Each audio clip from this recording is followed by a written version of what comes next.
இவ்வளோ சிம்பிளாக சூப்பராக இப்படியும் பண்ண முடியுமான்ற அளவுக்கு சூப்பரான நிறைய டிப்ஸ் சொல்லியிருக்கேன். இந்த டிப்ஸ் எல்லாமே உங்களுக்கு கண்டிப்பாக யூஸ் ஆகும். ஸோ வீடியோ ஸ்கிப் பண்ணாமல் ஃபுல்லாக பாருங்கள். வாங்க வீடியோக்குள்ளே போகலாம். காலையிலே சீக்கிரமாக சாப்பாடு செய்யும்பொழுது இந்த டிப்ஸ் ரொம்பவே யூஸ்ஃபுல்லாக இருக்கும். நம்ம குழந்தைங்களுக்குலாம் இட்லி வேக வைக்கிறோம், லஞ்சுக்கும் ப்ரிப்பேர் பண்ணுறோம் அப்படின்னா, அவங்களுக்கு நம்ம உருளைக்கிழங்கோ இல்லை கேரட்டோ வேக வச்சு கொடுக்குறோம் அப்படின்னா, நம்ம இட்லி ஊற்றி வைக்கும்போதே இட்லி தண்ணி ஊற்றிக்கும் இல்லையா, தண்ணியில் கொஞ்சமாக கேரட்டையோ இல்லைனா நம்ம உருளைக்கிழங்கையோ அரிஞ்சு போட்டு நம்ம எப்பயும் போல் இட்லி ஊற்றி வச்சுட்டோன்னா, அந்த இட்லி வேகிறதுக்குள்ளாரே இந்த கேரட்டும் இல்லை இந்த உருளைக்கிழங்கும் நல்லாவே வெந்து வந்துடும். அந்த டைமே அதுக்கு போதுமானதாக இருக்கும். ட்ரை பண்ணி பாருங்கள். நெக்ஸ்ட்டு டிப் என்னென்னு பார்த்தீங்கன்னா, கேரட் பொரியலோ இல்லை பீட்ரூட் பொரியலோ குழந்தைங்களுக்கு ஸ்கூலுக்கு பண்ணி தந்தால் அவங்க சாப்பிடாமல் அப்படியே எடுத்துகிட்டு வந்துடுற மாதிரி இருக்கும். அப்படி கண்டிப்பாக சாப்பிட்டு வரணும்னா இந்த டிப்ஸை நீங்கள் ஃபாலோ பண்ணலாம். அந்த பொரியல் கரெக்டாக ரெடி ஆனதுக்கு பிறகு லாஸ்ட்டில் முட்டை நீங்கள் உடச்சி ஊற்றிட்டு நல்லா அதை மிக்ஸ் பண்ணி விட்டுட்டிங்கன்னா கண்டிப்பாக ரொம்ப டேஸ்ட்டாக இருக்கும். அந்த குழந்தைங்க சாப்பிடாமல் மிச்சம் வைக்காமல் அப்படியே எடுத்துகிட்டு வராமல் இருக்கவே மாட்டாங்க. ஃபுல்லாகவே சாப்பிட்டு தான் வருவாங்க. ட்ரை பண்ணி பாருங்கள். இது கேரட் பொரியல், பீட்ரூட் பொரியல் அண்ட் பீன்ஸு, அதுக்கப்புறம் கேப்சிகம், இந்த மாதிரி நம்ம எந்த வகையான பொரியலில் வேணாலும் இது சேர்க்கலாம். லாஸ்ட்டில் கொஞ்சமாக முட்டையை உடச்சி ஊற்றி நல்லா மிக்ஸ் பண்ணி விட்டுட்டிங்கன்னா சூப்பராகவே இருக்கும். ட்ரை பண்ணி பாருங்கள். இந்த டிப்ஸ் நிறைய பேருக்கு ஒர்க் அவுட் ஆகும். நெக்ஸ்ட் டிப் என்னென்னு பார்க்கலாம். சில பேருக்கு தேங்காய் கத்தி அழைக்கிறதுக்கும் ரொம்பவே கஷ்டமாக இருக்கும். எனக்கு கத்தி அழைக்கிறதுக்கு கஷ்டமாக இருக்கிற மாதிரி தான் இருக்கும். ஸோ அதனால் எப்பயுமே ஸ்பூனை வச்சு தான் நான் ஈஸியாக கீழே எடுத்துக்குவேன். ஸ்பூனோடைய அடிப்பகுதி பார்த்திங்கன்னா நல்லா ஃப்ளாட்டாக கொஞ்சம் ஷார்ப்பாக இருக்கிற மாதிரி இருக்கும். அந்த மாதிரி ஸ்பூனை சூஸ் பண்ணிவிட்டு அதில் நீங்கள் தேங்காவை ஓரத்தில் நல்லா வெட்டி எடுத்துட்டிங்கன்னா சூப்பராகவே வந்துடும். இது கத்தியை விட ரொம்ப ஈஸியாக எனக்கு இருக்கும். ஸோ அதனால் இது எப்பயுமே ஸ்பூன் தான் யூஸ் பண்ணுவேன். அது கொஞ்சம் தேங்காய் இலசு அப்படின்ற மாதிரி இருந்துச்சுன்னா நீங்கள் அழகாக இந்த மாதிரி ஸ்லைஸாக கட் பண்ணுறத விட ஒரே நம்ம ஒரு ஸ்பூனை வச்சாலே ஃபுல்லாகவே சுற்றி அழகாக எடுத்துடலாம். அண்ட் தேங்காவை நம்ம பொடிசாக துருவி எடுக்கணும் அப்படின்னா நம்ம அரோமனையோ இல்லை வேறு ஏதாவது டூல்ஸோ யூஸ் பண்ண வேணாம். அதுக்கு பதிலாக நீங்கள் ஒரு சின்ன மிக்ஸி ஜார் இருந்தால் அதில் போட்டுட்டு இந்த பீஸ் இருக்கு இல்லையா, அந்த திருவனை இந்த கீனி வச்சுருக்கிற அந்த பீஸையே லைட்டாக நம்ம அலசிட்டு அதில் போட்டு பல்ஸில் போட்டு நீங்கள் எடுத்துட்டிங்கன்னா சூப்பராக தேங்காய் திருவின மாதிரி இருக்கும். இதை நம்ம ஈஸியாக எடுத்து யூஸ் பண்ணிக்க முடியும். நான் எப்பயுமே பல்ஸில் போட்டு எடுத்துக்கிட்டு தான் யூஸ் பண்ணுவேன். அது நல்லா தேங்காய் நல்லா திருவன மாதிரியே இருக்கும். ட்ரை பண்ணி பாருங்கள். யாருன்னா இந்த டிப்ஸை நீங்கள் ஃபாலோ பண்ணிகிட்டு இருக்கீங்கன்னு கமெண்ட் பாக்ஸில் சொல்லுங்கள். வாங்க நெக்ஸ்ட் டிப் என்னென்னு பார்க்கலாம். குழந்தைங்களுடைய ஸ்நாக்ஸ் பாக்ஸில் ஆப்பிள்ஸ்லாம் நம்ம ஃப்ரூட்ஸ்லாம் வைக்கும்பொழுது இந்த ஆப்பிள் மட்டும் கலர் மட்டும் சேஞ்ச் ஆன மாதிரி இருக்கும். ஸோ அதனால் குழந்தைங்க சாப்பிடாம அப்படியே எடுத்துகிட்டு வந்துடுவாங்க. கலர் சேஞ்ச் ஆகாமல் அப்படியே இருக்கிறதுக்கு நான் சொல்கிற இந்த டிப்ஸ் நீங்கள் ஃபாலோ பண்ணலாம். அண்ட் நம்ம கொஞ்சம் க்ரியேட்டிவாக அது மேலே டிசைன்ஸ்லாம் பண்ணி நம்ம ஸ்டோர் பண்ணி அவங்களுக்கு கொடுத்து அனுப்புனா அவங்களுக்கு ரொம்பவே பிடிக்கும். ஸோ இதையும் ட்ரை பண்ணி பாருங்கள். ஒன்றும் இல்லை, நம்ம ஒரு சின்ன 2 விஷயத்தை கூட ஆட் பண்ணால் போதும். இந்த ஆப்பிளை உங்களுக்கு எப்படி வேணுமோ அந்த மாதிரி கட் பண்ணி எடுத்துக்கிட்டு அது கூட கொஞ்சமாக வாட்டர் ஆட் பண்ணிக்கோங்க. இது கூட ஒரு 2-3 டாப்ஸ் லெமன் ஜூஸ் ஆட் பண்ணிக்கோங்க. அதுக்கப்புறம் கொஞ்சமாக சால்ட், இது எல்லாத்தையும் சேர்த்து நல்லா மிக்ஸ் பண்ணி விட்டுட்டு ஒரு 3 மினிட்ஸ்க்கு மட்டுமே அதை ஊற வச்சுட்டு அதுக்கப்புறம் எல்லாத்தையுமே நல்லா தொடச்சி எடுத்துகிட்டு அதுக்கப்புறம் நீங்கள் ஸ்டோர் பண்ணி அவங்களுக்கு கொடுத்து அனுப்புனீங்கன்னா சூப்பராகவே கலர் சேஞ்ச் ஆகாமல் அப்படியே இருக்கும். நான் இந்த ஆப்பிள்ஸ் கட் பண்ணும்போதே ஒரு பீஸை மட்டும் அப்படியே எடுத்து வச்சுருந்தேன். இதை தண்ணியில் போடாமல் அதை ஒரு 3 மணி நேரம் சென்று அவங்களுக்கு காட்டுறேன். தண்ணியில் போட்டதுக்கும் தண்ணியில் போடாமல் இருக்கிறதுக்கும் எந்த அளவுக்கு டிஃப்ரென்ஸாக இருக்குது அப்படின்னு சொல்லிட்டு நான் காட்டுறேன். இது தண்ணியில் போட்டு ஒரு 3 மணி நேரம் ஆகிடுச்சு. இதோடைய கலர் பார்த்திங்கன்னா சேஞ்ச் ஆகலை, அப்படியே தான் இருக்குது.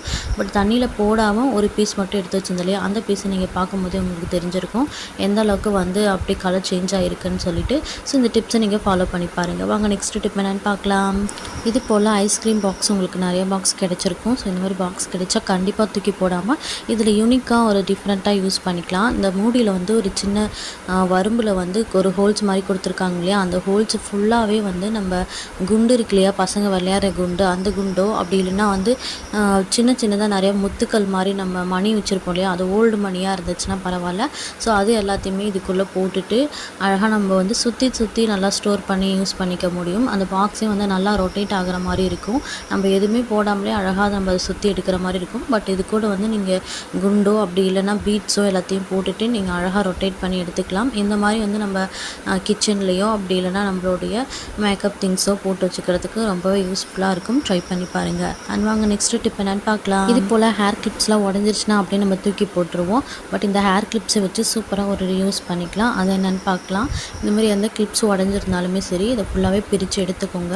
இதில் எந்த பார்ட் யூஸ் பண்ணுறதுக்கும் உங்களுக்கு ரொம்பவே ஈஸியாக இருக்கும், நல்லாயிருக்கும் அப்படின்னா அந்த பார்ட்ஸை நீங்கள் சூஸ் பண்ணிக்கலாம். நான் ஆப்போசிட்டில் இருக்கிற இந்த ஸ்டார் பார்ட்ஸை மட்டும் யூஸ் பண்ணிக்கிறேன். இதில் டபுள் சைட் டேப்போ அப்படி இல்லைனா நம்ம க்ளூ கன்னோ யூஸ் பண்ணி நம்ம இது ஒரு இடத்துல நம்ம ஒட்டி வச்சிட்டோம் அப்படின்னா இது ஒரு ஹூக் மாதிரி யூஸ் பண்ணிக்கலாம். இதில் நம்ம கீ செயின்ஸோ அப்படி இல்லைனா செயின்ஸோ மாட்டி வைக்கிறதுக்கு ரொம்பவே ஹெல்ப்ஃபுல்லாக இருக்கும். நம்மளோட ட்ரெஸ்ஸிங் டேபிள் பக்கத்தில் இது ஸ்டிக் பண்ணி வச்சுட்டா குழந்தைங்களுடைய மணி எல்லாத்தையுமே வந்து அழகாக அதில் மாட்டி வச்சுக்கலாம். ட்ரை பண்ணி பாருங்கள், ரொம்பவே ஹெல்ப்ஃபுல்லாக இருக்கும். வாங்க நெக்ஸ்ட் டிப் என்னன்னு பார்க்கலாம். இது போல் கேலண்டர்ஸ்லாம் இருந்துச்சுன்னா நம்ம எங்கேயாவது மாட்டி வைக்கிறோம் அப்படின்னா அதோடைய ஆணி மட்டும் பெருசாக இருக்கும், பட் இதோடைய ஹோல்ஸ் வந்து ரொம்பவே சின்னதாக இருக்கிற மாதிரி இருக்கும். அந்த மாதிரி டைமில் இந்த கேலண்டரை அந்த இடத்துல மாட்ட முடியாமல் போயிடும். ஸோ இந்த டிப்ஸை யூஸ் பண்ணிங்கன்னா அந்த கேலண்டரை இந்த இடத்துல அழகாகவே மாட்டி வச்சிடலாம். இது போல் ஒரு ரப்பர் பேண்டை நீங்கள் எடுத்துக்கிட்டிங்கன்னா அது வந்து ரப்பர் பேண்டை உள்பக்கமாக விட்டுட்டு அதுக்கப்புறம் ஒன்றுக்குள்ளே ஒன்று போட்டு எடுத்துட்டிங்கன்னா இந்த மாதிரி ஒரு ஷேப்ஸ் கிடைக்கும். ஸோ இதுக்கப்புறம் நீங்கள் வந்து அந்த ஹேங் பண்ணுறதுக்கு ரொம்பவே ஈஸியாக இருக்கும். நீங்கள் எந்த இடத்துல மாட்டணுமோ அந்த இடத்துல நீங்கள் ஈஸியாக மாட்டி வச்சுக்கலாம். ட்ரை பண்ணி பாருங்கள். இது வந்து அந்த ஹோல்ஸ் வந்து சின்னதாக இருக்கிற எல்லாத்துக்குமே வந்து யூஸ் பண்ணிக்கலாம். இது உங்களுக்கு யூஸ்ஃபுல்லாக இருக்கும்னு நினைக்கிறேன். அண்ட் இந்த டிப்ஸ்லாம் உங்களுக்கு பிடிச்சிருந்தால் மறக்காமல் லைக் பண்ணிக்கோங்க. வாங்க நெக்ஸ்ட் டிப் என்னன்னு பார்க்கலாம்.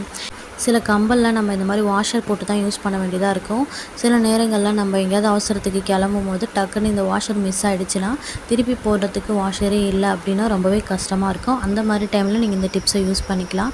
இந்த மாதிரி சாதாரண கம்பலில் பின்னாடி போடுற அந்த ஹூக் இருக்கு இல்லையா, அதை வந்து அந்த பட்ஸை வந்து நம்ம இதுக்கு யூஸ் பண்ணிக்கலாம். அந்த பட்ஸோடைய எண்டு இருக்கு இல்லையா, அந்த எண்டை மட்டும் ஒரு சிசரில் வச்சு லைட்டாக கட் பண்ணி விட்டுட்டிங்கன்னா அழகாக பார்க்குறதுக்கு வாஷர் மாதிரியே இருக்கும். உங்களுக்கு எந்த சைஸுக்கு வேணுமோ வாஷரோடைய லென்த் வந்து எந்த அளவுக்கு இருக்கணுமோ அந்த அளவுக்கு நீங்கள் கட் பண்ணால் போதும். ஸோ கட் பண்ணிவிட்டு ஃபஸ்ட்டு டைம் வந்து உள்ளே போடும்போது கொஞ்சம் டைட்டாக இருக்கிற மாதிரி இருக்கும். பட் ஒரு 2-3 தடவை போட்டு நீங்கள் எடுத்துக்கினா கரெக்டாக இருக்கும். ஸோ அதுக்கப்புறம் நீங்கள் யூஸ் பண்ணிங்கன்னா வாஷர் மாதிரியே சூப்பராக யூஸ் பண்ணிக்கலாம். ட்ரை பண்ணி பாருங்கள். வாங்க நெக்ஸ்ட் டிப் என்னென்னு பார்க்கலாம். நெக்ஸ்ட்டு இது மாதிரி ஒரு ஆயில் கேன் இருந்துச்சு. இந்த ஆயில் கேனை திருப்பி வந்து யூஸ் பண்ணவே முடியாத அளவுக்கு இருந்துச்சு. ஸோ அதோட மூடியும் வந்து பிரேக் ஆன மாதிரி இருந்தது. அதனால் நான் இந்த டிப்ஸ் இதில் ஃபாலோ பண்ணியிருந்தேன். சூப்பராகவே ஒர்க் அவுட் ஆச்சு. ஃபஸ்ட்டு வந்து இந்த ஆயில் கேனை வந்து நான் ஒரு மேலே வந்து ஹூக் பண்ணுறதுக்காக ஒரு சின்ன சர்க்கிள் ஷேப் மாதிரி கட் பண்ணி எடுத்துக்கிட்டேன். இந்த கேனை கட் பண்ணுறதுக்கு ரொம்பவே ஹார்டாக இருந்ததுனால நான் பக்கத்தில் வந்து ஒரு விளக்கை வச்சு கத்தியை ஹீட் பண்ணி அதுக்கப்புறம் சின்னதாக ஹோல்ஸ் போட்டு அதுக்கப்புறம் நான் ஃபுல்லாகவே கட் பண்ணி எடுத்துக்கிட்டேன். ஸோ அந்த வரம்பு பகுதி மட்டும் கட் பண்ணுறதுக்கு ரொம்பவே ஈஸியாக இருந்தது. பாட்டில் ரொம்ப ஸ்ட்ராங்காக இருந்ததுனால இந்த ப்ராசஸ் ரொம்ப நேரம் இருந்தது மாதிரி இருந்துச்சு.